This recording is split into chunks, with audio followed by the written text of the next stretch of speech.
If you've been driving the same way you did last year, you need to watch this entire video because right now in 2026, traffic enforcement across America has fundamentally changed. And I'm not talking about minor tweaks to existing rules. I'm talking about what experts are now calling the year of automated enforcement.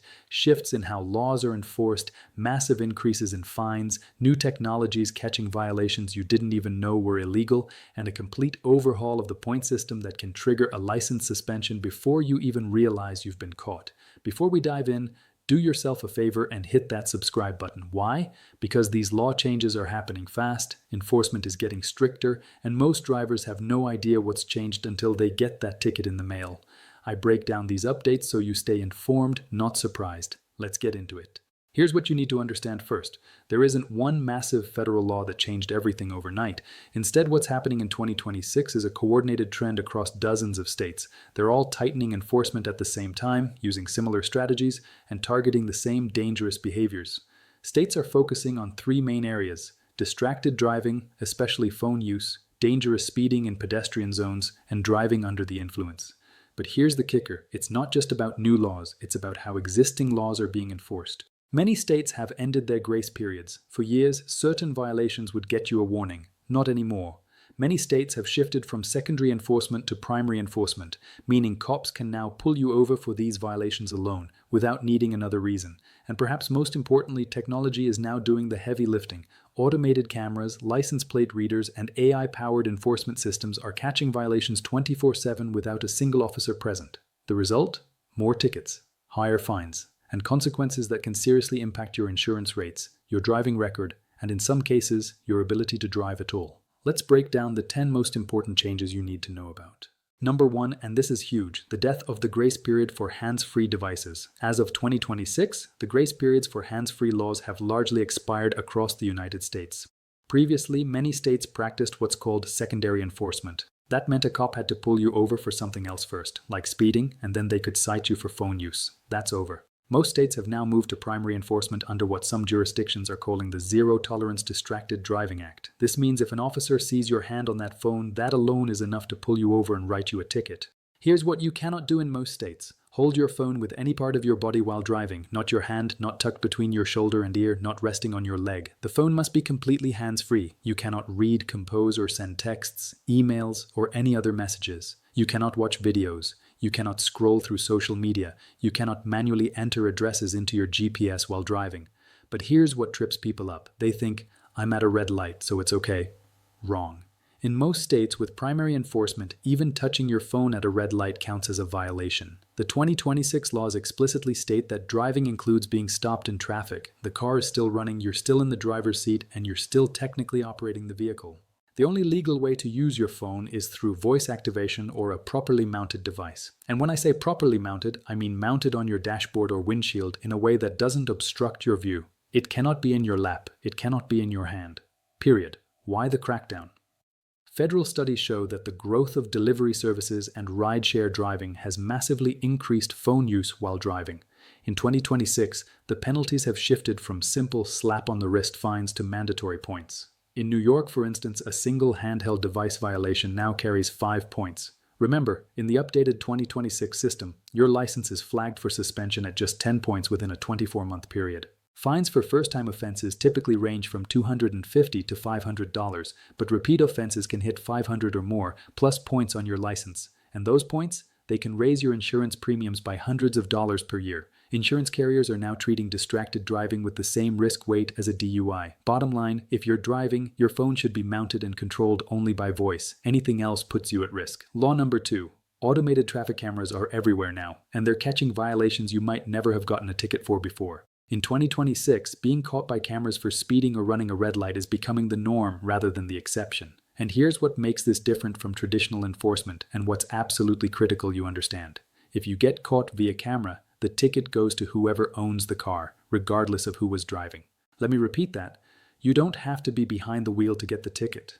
This is what's being called the owner is guilty clause. If someone borrows your car and speeds through a camera zone, you're getting that ticket in the mail. New legislation has cleared the way for a massive expansion of automated enforcement, particularly in high-risk zones. New York and California have implemented civil penalty frameworks for camera-recorded violations. If your car is caught doing 11 miles per hour over the limit in a school zone or blowing a red light, the ticket is mailed to the registered owner. No face required. New AI cameras don't just look for the driver's face. They use high-speed sensors to track the vehicle's trajectory and plate. Speed cameras and red light cameras are expanding rapidly, particularly around schools and high-accident intersections. States like Florida, Georgia, and North Carolina are leading the way in red light camera integration. Meanwhile, Illinois, Indiana, and Michigan have expanded work zone camera enforcement. These cameras operate 24/7.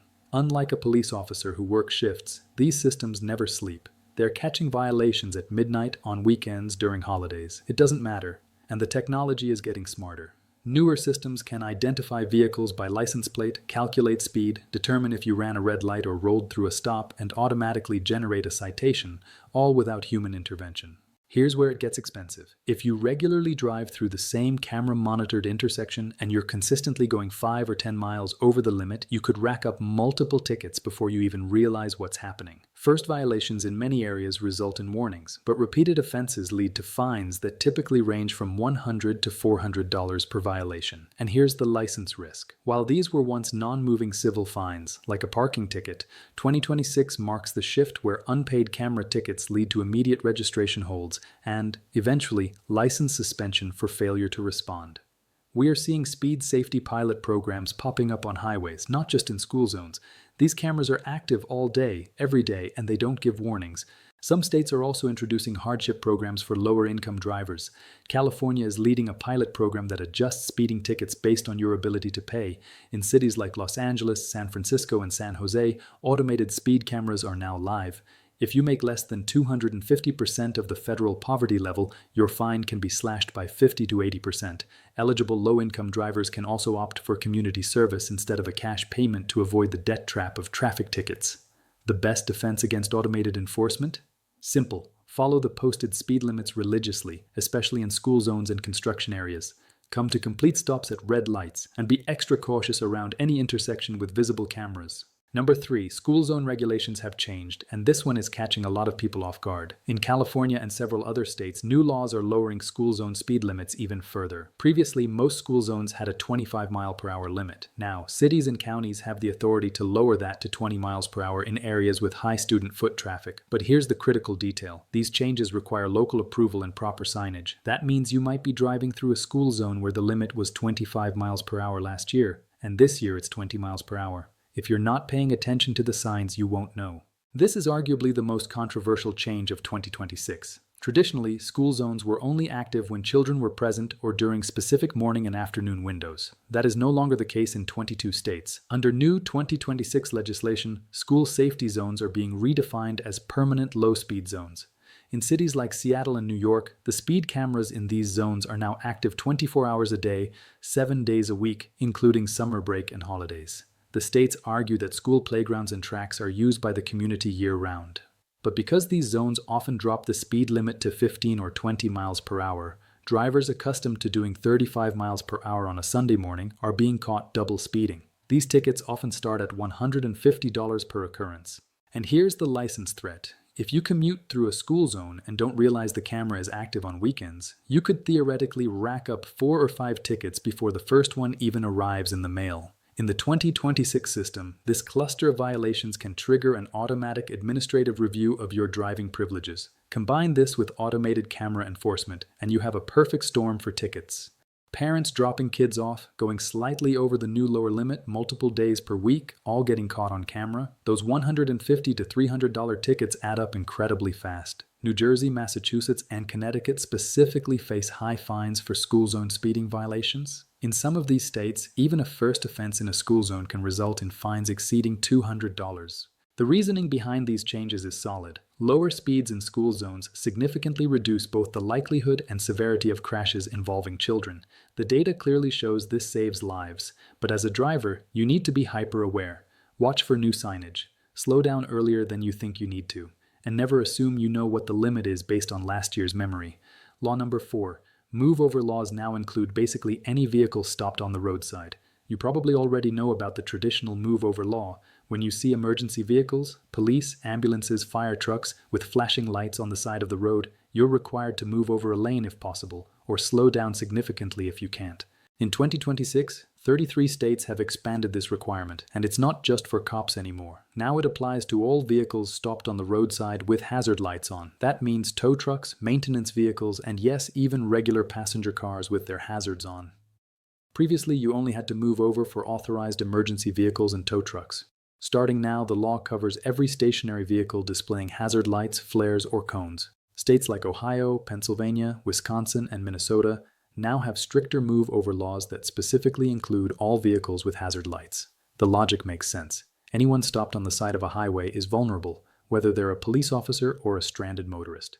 Imagine you're on the highway and see a civilian car on the shoulder with its hazards on because of a flat tire. In 2026, if you do not move over one lane or significantly reduce your speed if a lane change is impossible, you are committing a moving violation. In states like Connecticut and California, if you cannot move over, you must slow down to a safe and prudent speed, which many jurisdictions are now defining as 20 miles per hour below the posted limit. If you don't comply and you're in one of these expanded enforcement states, you can face fines ranging from $100 to $500, depending on the jurisdiction and whether the violation resulted in a near miss or actual collision. Violating this expanded law is being treated as reckless endangerment of a roadside worker or citizen. This is an immediate 3-point hit. If a collision occurs because you failed to move over, you're looking at an automatic license revocation and potential felony charges. The requirement is typically this: if you can safely move to a lane farther from the stopped vehicle, you must do so. If traffic conditions don't allow a lane change, you must reduce your speed to a safe level. This law is about protecting everyone on the roadside: construction workers, disabled motorists, emergency responders, and law enforcement is taking violations seriously. Number 5, the 24-month look-back and point system overhaul. This is perhaps the most silent killer of driving privileges in 2026. States have realized that the old 18-month look-back period allowed too many habitual offenders to keep their licenses. Starting February 2026, New York and several neighboring states have extended the point window to 24 months. Points would fall off your record 18 months after the violation date in the old system.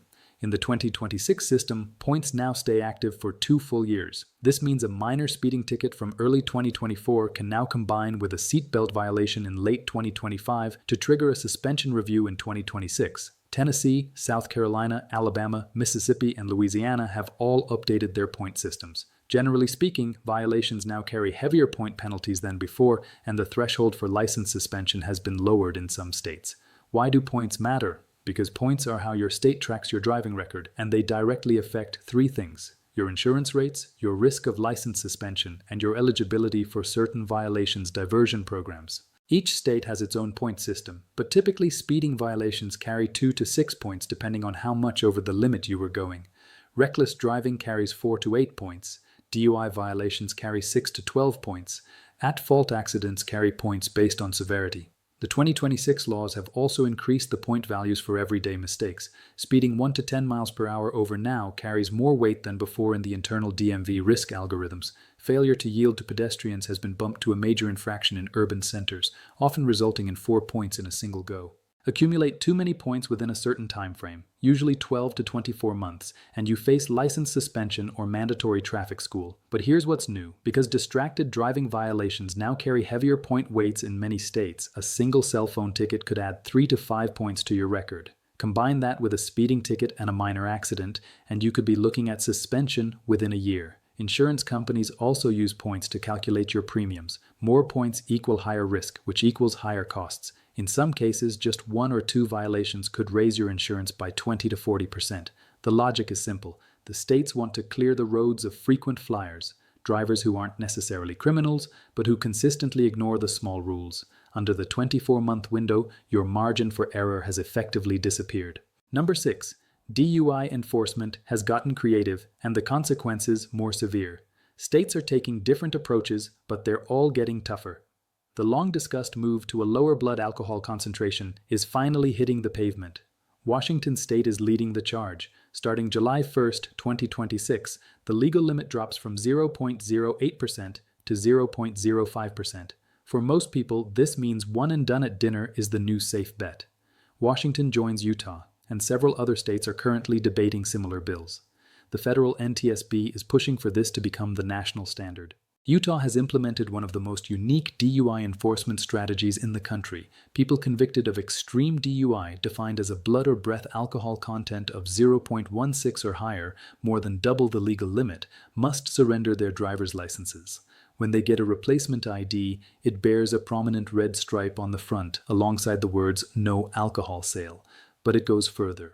Utah has also required that all restaurants and bars check the identification of every customer, regardless of age, before serving or selling them alcohol. That means even if you're clearly over 60, the bartender has to check your ID. And if that ID has a red stripe, no alcohol for you. Judges also have discretion to impose this restriction for lesser DUI offenses. And here's something interesting. Anyone can voluntarily request a red striped ID if they want to commit to sobriety. California has extended and expanded its mandatory ignition interlock device program. All DUI offenders, including first-time offenders, must now install an IID that requires a breathalyzer test before the car will start. This program runs through January 1st, 2033. Several other states have changed their DUI statutes regarding expanded ignition interlock license requirements. Convictions for DUI continue to be a top reason for high automobile insurance premiums, often doubling or even tripling your rates for years. And the penalties beyond fines and license restrictions have gotten stiffer too. California's legislation increases the term of probation for vehicular manslaughter while intoxicated from 2 years to between 3 and 5 years. The message is clear. Getting behind the wheel while impaired will cost you in ways that extend far beyond a single fine. We're talking years of higher insurance costs, restricted licenses, interlock devices, and potential criminal consequences. Number 7. Pedestrian right-of-way laws have become zero tolerance in many jurisdictions. 28 states have adopted laws giving pedestrians absolute right-of-way in all crosswalks, marked or unmarked.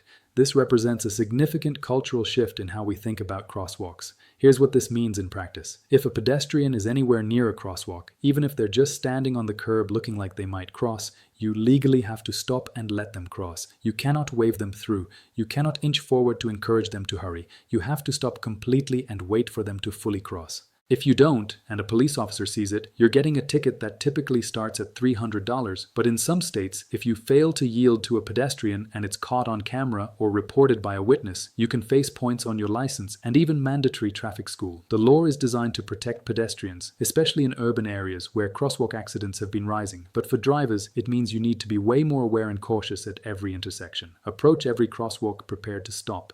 Watch for pedestrians on sidewalks, not just in the street, and always yield. The few seconds it takes to let someone cross safely is far better than a $300 ticket, or worse, causing an injury. Number 8.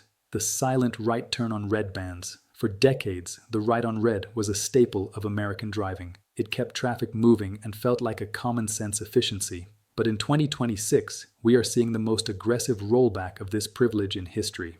Major metropolitan areas like New York City, Los Angeles, Chicago, and Washington, D.C. have moved toward a blanket prohibition in high-density zones. This is what's catching people by surprise. Historically, you only had to stop turning right if there was a sign that said "No turn on red." However, under the 2026 Pedestrian First initiatives, many cities have flipped the default. In these protected zones, you are legally required to wait for the green light unless a sign specifically says "Right on red permitted." Cities are using high-definition intersection cameras to monitor these turns. Since these are often tied to pedestrian safety acts, the fines have tripled. In states like California, failing to yield properly during a right turn is now classified as a hazardous moving violation. Rack up 2 of these in a year, and you're halfway to a mandatory safety retraining course. Fail that, and your license is suspended. Number 9.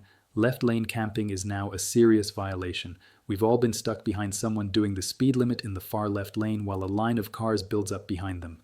In 2026, 31 states have officially declared war on left lane camping. The new laws are very clear. The left lane is for passing only. It doesn't matter if you are doing the speed limit. It doesn't matter if you think you're being a safe driver. If you are not actively overtaking another vehicle and there is space to move to the right, you are breaking the law. States like Indiana and Georgia have increased the penalties for this. It's no longer just a $50 nuisance fine. It is now being coded as impeding the flow of traffic. Officers are now being trained to cluster ticket. If they see a bottleneck caused by one driver in the left lane, they pull that driver over while cameras record the license plates of those following too closely behind. This camping violation can lead to an automatic 2-point penalty in several jurisdictions. Number 10. Enforcement priorities vary dramatically by region, and you need to know your state's focus. In the West, Arizona, Nevada, and New Mexico have increased penalties for high-speed corridor violations, stretches of highway where excessive speeding is common. Drivers in Washington, Oregon, and Colorado must adapt to new rules regarding lane safety for stationary vehicles. Utah, Idaho, Montana, and Wyoming have tightened regulations around impaired driving. In the South, red light camera integration is expanding rapidly. Kentucky, Arkansas, Oklahoma, and West Virginia are refining their handheld mobile phone bans to eliminate loopholes that previously existed. In the Northeast, work zone safety is the priority, with increased fines and stricter enforcement. California's legislation imposes civil penalties ranging from $35 to $500 for speeding in highway construction zones caught on camera. The Midwest is focusing heavily on seatbelt compliance and child passenger safety. Missouri, Iowa, Kansas, Nebraska, North Dakota, and South Dakota have all shifted enforcement priorities to these areas. Why does this matter? Because if you're traveling, you can't assume the enforcement priorities are the same as your home state. What gets you a warning at home might get you a $500 ticket 2 states over. Let's talk about the elephant in the room, your car insurance. Not every traffic law change directly leads to an auto insurance rate increase. But these 2026 updates absolutely influence a few critical things. First, the likelihood of receiving a citation has increased dramatically. Automated cameras don't sleep, don't take vacations, and don't let anything slide. More cameras mean more tickets, which means more points, which means higher insurance costs. Second, how states report camera tickets can affect your risk score. Some states treat camera tickets as civil violations that don't add points but still show up on your record. Others treat them exactly like officer-issued tickets.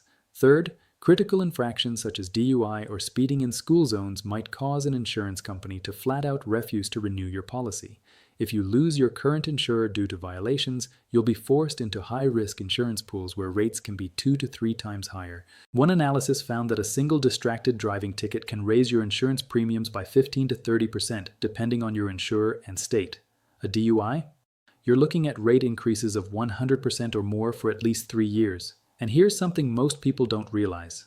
Even if you take a defensive driving course to remove points from your license, insurance companies can still see the original violation in their databases. The points might be gone for license purposes, but the rate increase might stick.